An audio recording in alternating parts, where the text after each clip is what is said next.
Journeys is recorded at Doghouse Studios. Keep the conversation going on Instagram at JourneysAvec Chad Jones. Remember, if you like the content, share the content. Welcome back to Journeys. Today is August 29th. It is a Sunday, and I'm Chad Jones. With me today in studio, Mr. Ryan Stiel. Take it away. Hey, how you guys doing? So, I woke up this morning at like 4 a.m. and I figured that I would message Chad. Oh, crap. And come up for a coffee. And I just, it's been so long since you've been able to see anybody or do anything. It's just nice to get out of the house. So, it was nice to come up here, have a coffee. The first coffee I've had since April, and it's now, August 29th, I think you said? So, yeah. It was nice to get out of the house, do something. And, I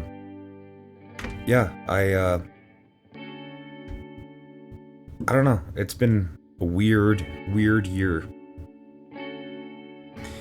Especially, I've had some serious anxiety attacks starting in the spring. And then, I came out to my wife this year about, drinking problems. I ended up telling her I was drinking to 20 to 30 ounces a day. And, it's been a little hard. It's affected my work. It's affected everything. My work, my personal relationship, my life. So, it's been a bit of a tough one. And, I don't know. I fought this for like 10 years or so, and finally it's come to a head. And I know I have to deal with it, and I've been talking with friends and family to try and resolve it. But it's been a tough one. It's not something that anybody really wants to deal with, but you have to deal with it. So, just, you have to get it done. I've been going to AA now for about 4 weeks or so. And if anybody else is struggling with a drinking problem, honestly, go to AA. They are amazing. They're so incredibly helpful. It's just, I don't know. I don't know what else to say. Like, you have so many people that don't know you, but have so much advice for you to help you. And the random people giving you their phone numbers. Like, I remember that my first night at AA, I didn't even know this person, and he sent me his phone number and said, if you ever need help, call me, and gave me his phone number. It was just, I don't know. It was something, the support is just insane. I don't know. It's a really hard thing to go through, but there's a lot of people out there to help you, which is just blew my mind. Like, I don't know. So, any of you out there that are having troubles with abuse, like substance abuse, there's a group out there. Talk to them, because it makes a world of difference. It really does. I'm about 4 to 6 weeks dry. I know I should be paying attention, but I know I've stumbled a couple of times. But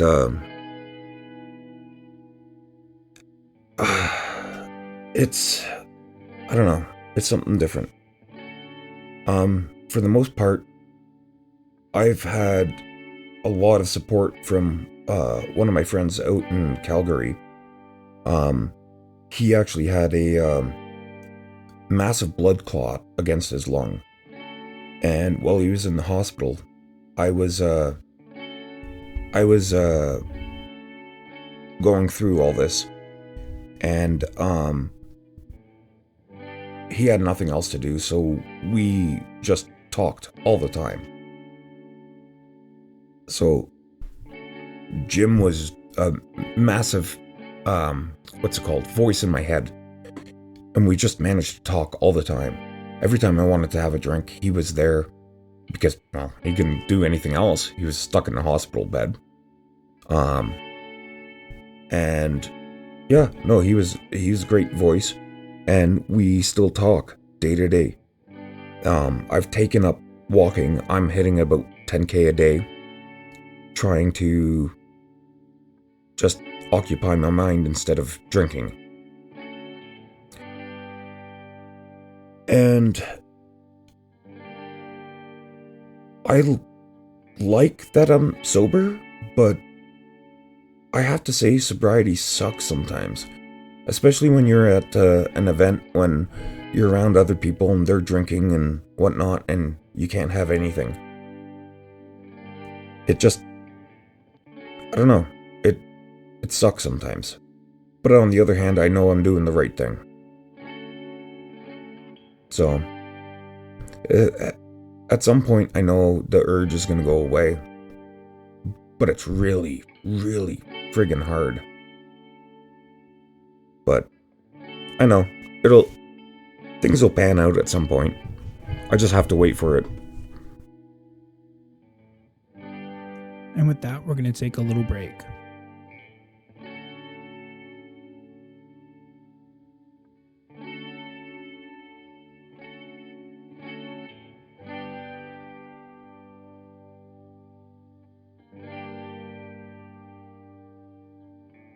So Ryan, thank you so much for sharing. I'm so glad you got that out. It was a really emotional thing to say and a very personal thing, and I appreciate it very much. Thank you. No, thank you for having me. So, I mean, one thing that jumped out at me is that you admitted that you had a problem, and I think that step is super important. At what point do you think you could say to yourself, this is a problem? Oh, dude, I had that problem for, I've been fighting it for like 10 years or so. I honestly, in the last 3 years, I've been trying to come to terms with myself, but it just never was able to pull the trigger. And finally this year, after my fiance's twin brother passed away, and he had a massive drinking and drug problem, did I say that I had to smarten the hell up. And honestly, it was like, I wanted to say it just after he passed away, but I had to wait till after a family get-together in July, because I wouldn't have been able to go if I was drinking, or if everybody else was drinking. I just had to hold out a little bit, then go to this thing, and then call it quits afterwards. Going to this party, was it ultimately what you thought it was going to be, which was a last hurrah? Essentially, yeah. Yeah, it was, because this party is always just an absolute, how do you say it? A booze fest. And, it was fun. And I did take it a little easy, but not as easy as I should have. But, like, for my fiance, I wanted to go there because she had to go there and have some closure after her brother passed away, and we had to do the the, what's it called, celebration of lice.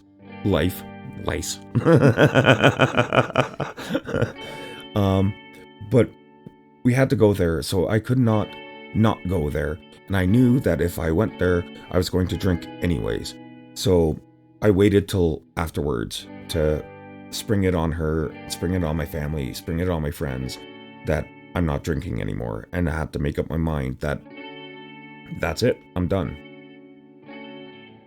Now, I've stumbled a couple times, but, not hard, but I have. One thing that I have troubles with is I'll have 4 or 5 days, no drinking, no smoking weed. And then as soon as I have a day where I can let go and relax, I start. And it just runs with it until I can find another day where I just don't have time to smoke and drink. Do you find you have that snowballing effect? Oh, dude. If I have one drink, I will snowball and just start pounding stuff back. I don't toke very much anymore. And it just makes me paranoid and doesn't help with the anxiety. But like, I can't have just one drink. I will go full out, and okay, one beer turns into 20. One shot turns into a bottle. Like, I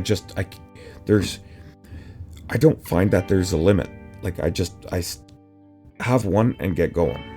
Yeah, once you get going, it's hard to stop that snowball. Yeah, I can't stop it. Is it on a nightly basis? Like, for example, if I'm like, hey bud, have an alcohol, and you have a beer now, you'll just continue going through the day? Or does that mean you now have, I guess, permission from yourself to drink tomorrow as well? It's typically a day-to-day basis, and I must say I've never drank at work or anything like that. I always retained it to when I got home. But once I got home, I would go ham. It wasn't unusual for me by 8 p.m. to have 10 to 15 ounces. Like, it was ridiculous. I don't understand how actually I'm still alive. Like, it just, the amount I was drinking was just insane. Like, what does one night of drinking look like when you, binge? 20 to 30 ounces of rum or whiskey or something like that. So, for me, those ounces, what is that in, drink form? Is that, 5 drinks? 10 drinks? Honestly, it was straight, and typically out of the bottle, because I was hiding it from my fiance most of the time. It was not good. That sounds really, really not good. No, it wasn't. And that was one of the reasons I had to stop, because when I had that realization that I'm hiding the drinking and I'm drinking as much as I am, that was when it actually came to my head that, oh, I need to stop. So when you said you need to stop, what does that entail for you?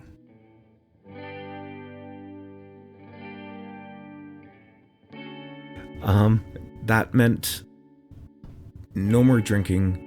Try to stay away from things where there's drinking going on, and even I've tried not to use mouthwash because there's alcohol in that, and I just don't want that in my mouth. I'm trying not to do anything. I stumbled a couple times, but I'm really trying to not have any alcohol content in any way, shape, or form. And I'm looking at a lot of things, like, health products, like mouthwash, toothpaste, that kind of stuff, that has alcohol in it. I'm just trying to take it completely out, because if I don't have the taste of it, then there's no want for it. So I'm really trying to cut all of it out, absolutely. Is there a timeline in your head? Because I know sometimes when I say I'm not going to drink, it's for a time span. Or are you just on the indefinite train? Definitely indefinite, because I don't think that with the way I've gone and with my mindset that I can ever comfortably go back to having a casual drink. I think it's going to be, that's it forever. That's really solid, man.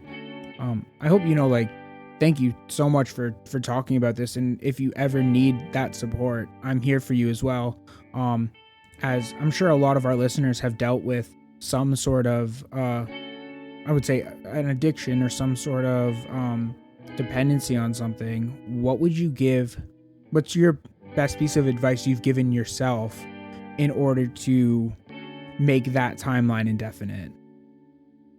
Honestly, you have to realize for yourself that you have a problem.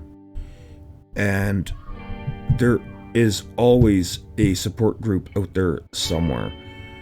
Google's an awesome thing. I typed in AA groups, and I had like 2 million results. Doing AA results in Peel region. And it was phenomenal. Like, how many people are out there? There's a support group for everything that you need. You don't have to do this on your own. There are people out there that are willing to help you, willing to talk to you, willing to be an ear. The first step, though, is you have to realize that you have a problem, and the second step is you have to reach out. You can't do it on your own. There's people out there to help. I think that's something that's super brave and not talked about, is just reaching out and asking for help. How was that moment for you? Was it as difficult as you thought it would be, or? Oh, dude, it was bloody terrifying. It was absolutely terrifying. That sudden realization that, like, okay, I have a problem and I don't know how to fix it, and meeting a whole bunch of random new people, but they're so absolutely supporting. Like, I can't say enough how these support groups are so understanding, so willing, so helpful, and just don't care what you've done, but they're there for you to help you fix you. That's really profound, man. All of this is just, thank you so much for sharing. Kind of as a last thought, have you found a way to begin to forgive yourself for kind of doing what you've done to your body? Honestly, not yet. I've been beating myself up mentally. I've been walking a lot, just trying to clear my head. Like, for example, this morning, I woke up and I was pissed at myself. I woke up at 4 a.m. and I went for a 5K walk because I was just angry at myself. And all I do is I listen to some music and I think, and I'm pissed at myself. But I haven't found, what's it called?